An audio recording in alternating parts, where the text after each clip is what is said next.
जय माता की। माता रानी सबको सुखी रखे। ज्योतिष शास्त्र में आप सबका स्वागत है। ज्योतिष शास्त्र हिंदू धर्म सनातन के अनुसार हम विश्व लेकर आए हैं बृहस्पति।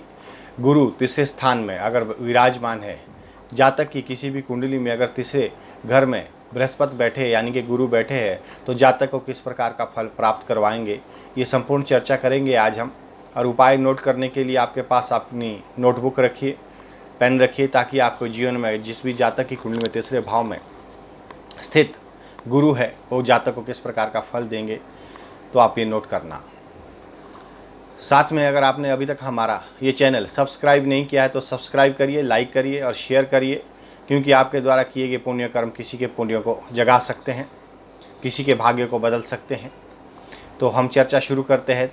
तीसरे स्थान में स्थित गुरु जातक को किस प्रकार का फल जीवन में प्राप्त करवाते हैं।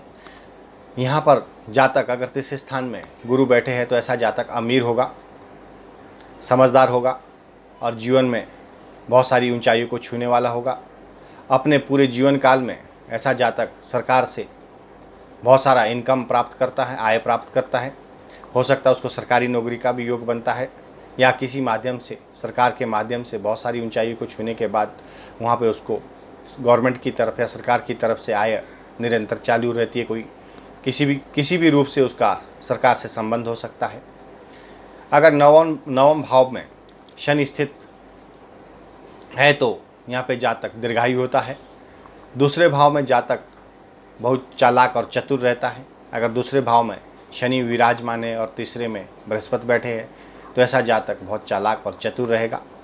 चतुर्थ भाव में शनि यह इशारा करता है कि जातक के पास पैसा और धन उसके दोस्तों द्वारा लूट लिया जाता है।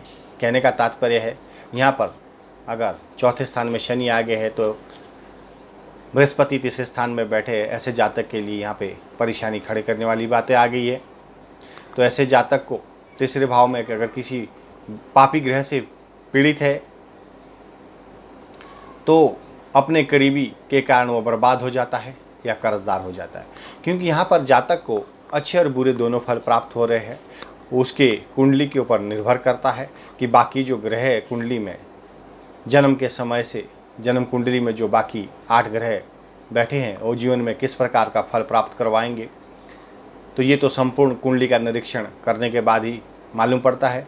लेकिन अगर किसी कारण आपका बृहस्पति तीसरे स्थान पे होने के बावजूद अगर अच्छा फल आपको प्राप्त नहीं हो रहा है तो अवश्य ही आपकी कुंडली में प्रॉब्लम है। इस ग्रहों से संबंधित दोष आ रहे हैं, नेगेटिव एनर्जी क्रिएट हो रही है। तो उससे संबंधित जो उपाय आपके जीवन के लिए हम बता रहे हैं उसे आप नोट करिए और अपने जीवन में उन उपाय के माध्यम से अपने जीवन को बदलिए। उपाय आप नोट करने में सावधानी बरतें और ध्यान से इन उपाय को अपने जीवन में अपनाएं भी। ऐसे जातक को, जिस जातक की कुंडली में तीसरे भाव में बृहस्पति बैठे हैं, देवी दुर्गा माँ की पूजा करनी चाहिए। नहीं तो कन्या, जो छोटी कन्याएं होती है, उनको मीठा खिलाकर या उनकी लिए कुछ खिलौने या पूजा करके उनके पाँव को छूकर उनसे आशीर्वाद लेना चाहिए।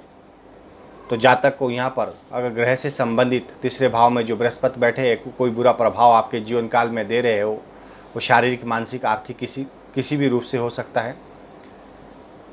तो इसमें लाभ प्राप्त होगा आपको अगर ये आप पूजा पाठ कन्याओं को भोजन खिलाते हैं, चरण स्पर्श करते हैं, उनका आशीर्वाद लेते हैं, मिठाई उन्हें देते हैं, या दुर्गा माता की पूजा आप व्रत वगैरह दुर्गा माता का करते हैं या दुर्गा माँ का पूजन करवाते हैं। और ऐसे लोगों को जो तीसरे स्थान में जिनका भी बृहस्पति बैठे हैं, चापलूस लोगों से दूर रहना चाहिए।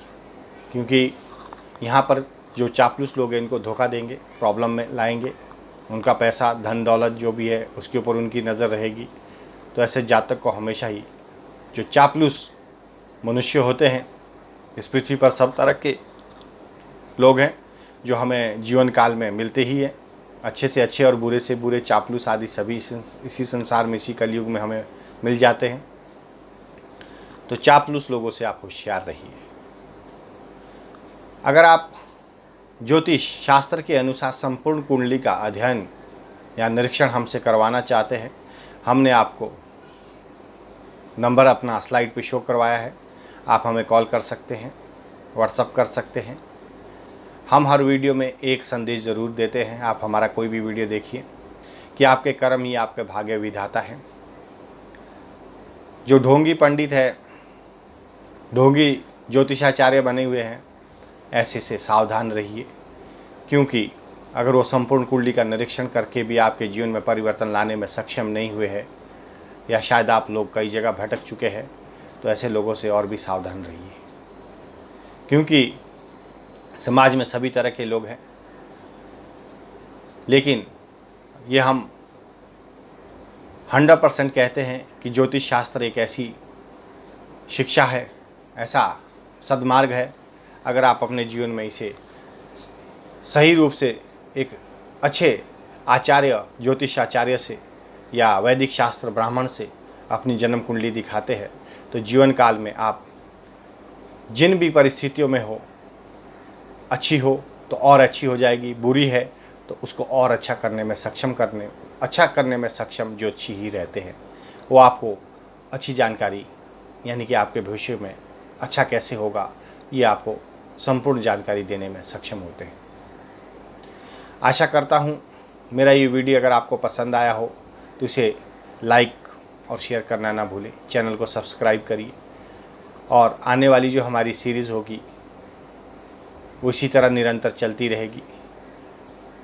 नेक्स्ट अगर वीडियो आपको हमारा देखना है, आने वाला वीडियो, तो चौथे भाव में जातक को किस प्रकार का फल बृहस्पति देते हैं, उस विषय की वीडियो आपको हम शेयर करेंगे। माता रानी सबको सुखी रखे, स्वस्थ रखे, आपके परिवार में खुशहाली बनी रहे, जीवन काल में उन्नति हो, यही कामना के साथ आज का विषय मैं यहीं समाप्त करता हूँ। जय माता की।